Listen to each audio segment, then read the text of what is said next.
The first time I met Roger was on a Sunday school outing to the Detroit Tigers baseball game. I remember seeing Kathy across the parking lot with her then boyfriend, Bob, and I thought, Bob, I hope you have a good time tonight because this is going to be your last time with Kathy because that is the woman that I'm going to marry. I don't remember what he wore. I don't even remember how he looked. But what I do remember is his energy. And I was attracted to him and interested in getting to know him and to see who he was. I'm not sure if I remember exactly the first date Roger and I went on. I know he had a motorcycle and we went motorcycle riding. Then another time early in our dating, we went to Howard Johnson's and ate a meal together. And I was embarrassed of myself because I eat so fast and I was way done a long time before he was. And like, what do you do when you do that? But I do remember our first official date. It was going out to eat. And we ate at a Howard Johnson's restaurant on Miller Road in Flint. And I even remember what I had to eat, and it was fried clams. And I don't know that was a great choice, but that was our first date. And I don't think I'd met anybody that had ever eaten clams. I left in August. We met in July, I'm thinking. Or he came home in July, so it was right in that time frame. And I left for college in August. And so really we got to know each other a lot through writing each other letters and telephone calls. There was just something different about her, and a wholesomeness and a real genuine person. Even though she was young, she was 5 years younger than me, she still had this spirit about her, this calmness, this peace and serenity that she had in her life that I picked up on. And that's something that I really wanted. I was at Olivet for one semester, came home at Christmas time, and he proposed to me. And that's really what I wanted to do, was get married and start a family. We had gone to a park in Flushing, Michigan. We had walked around and just enjoyed being together. And I went back to the car. We went back to the car. And I asked her if she would marry me. And she said yes, and made me very happy.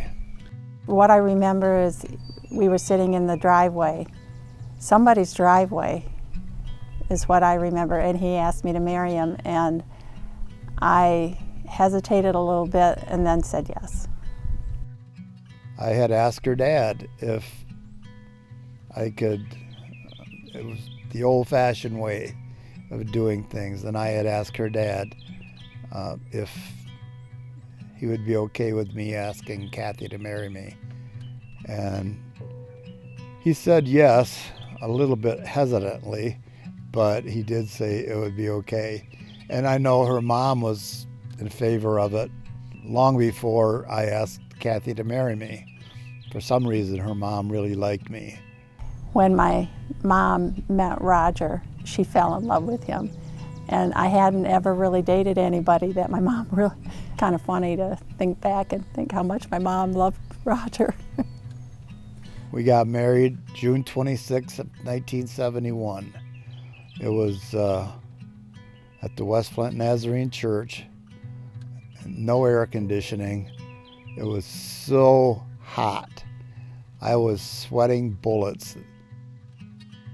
It was an adjustment after getting married and taking on all the responsibilities of taking care of each other financially and physically, emotionally.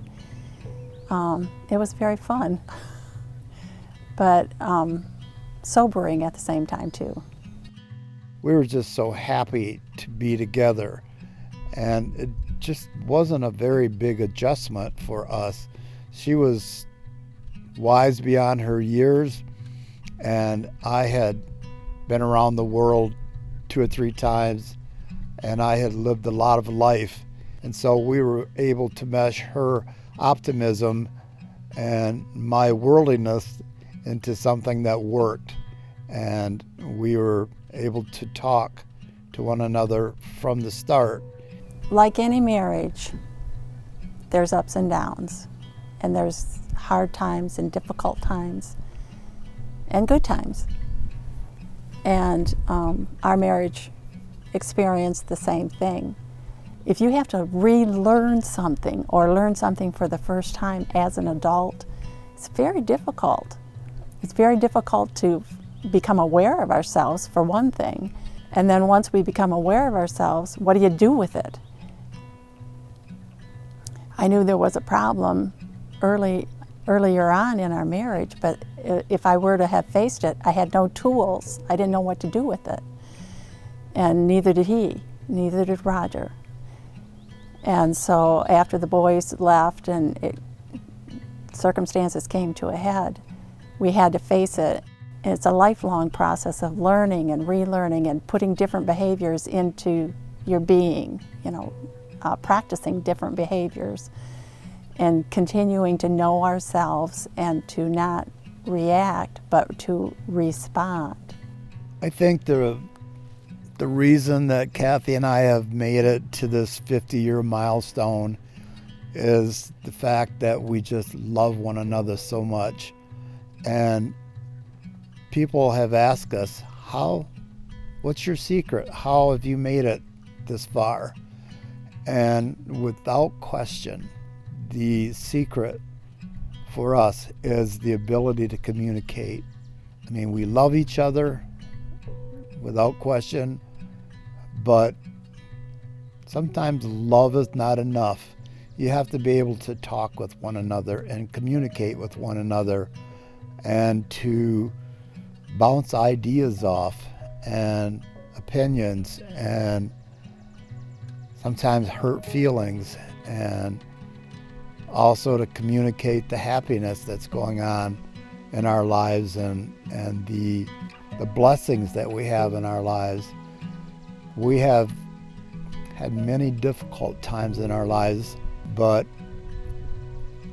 I had someone in my corner, someone who had my back, and someone who wouldn't give up on me.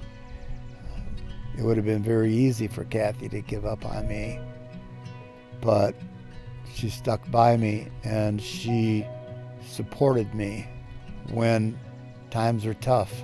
Both Roger and I grew up with, once you marry, you're married. You do not divorce. You do not leave each other, for better, for worse. In the culture that we were raised, that's what was taught us. And then as time went on, we fought for each other. I'll tell you the thing, though, that really helped us is therapy and marriage counseling and doing the work of, it's hard sometimes to stay married, and it's hard. It's not always fun, but you just put forth the work. And I suppose sometimes people that put forth all that work and effort realize, no, that isn't gonna work, and so then they split. But for us, for some reason, we were able to make it work. We changed. We worked hard at what was wrong with us, our defects, our character defects, and the way we were raised, picking out the good of it and the not so good of it and going forward. And we wanted to make it work. I just know that if couples can communicate to one another what their thoughts are and what their hurts are and what their concerns are and what makes them happy, and to discuss all kinds of issues across the spectrum and not be afraid to make yourself vulnerable to one another, it makes a marriage work. You know, one of the things that has helped me over the years is gratefulness. When I keep my mind focused on the good and what I'm thankful for and looking for the good, I find it. And it changes my whole attitude. And you know, sometimes you think you're living in la la land if you just do that. No, it's not that you don't know about the hardships or what's bad. I just don't focus on them. And that takes practice. Marriage is always a work in progress. You have to work hard at your marriage. You have to work hard on your relationship. But if you work at it and you can say, I'm sorry, or you could say, I was wrong, please forgive me, and not to go to bed angry at one another, you can make it. You can make it through 50 years of marriage and more, hopefully. I'm so glad he asked me to marry him. It's been a journey and a half, but I wouldn't want, and we say this to each other, both Roger and I say this to each other often, I wouldn't want to be on this journey with anybody else but you.